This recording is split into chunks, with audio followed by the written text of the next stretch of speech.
Ayan mga kabisig, ang problema ng motor na ito, ano?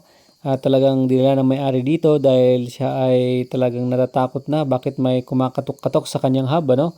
Ayan, kaya buksan natin.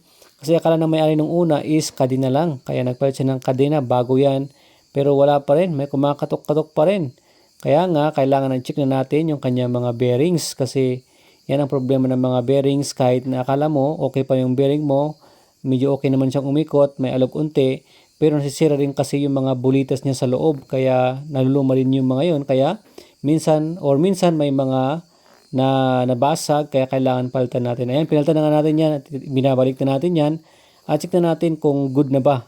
Wala na ba yung kumakatok-katok, ano, pag tinutulak natin yung ating motor or nakasakay yung may-ari, may kumakatok-katok.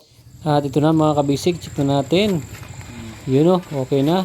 So, yun lang. Thanks for watching. Please like, share, and follow.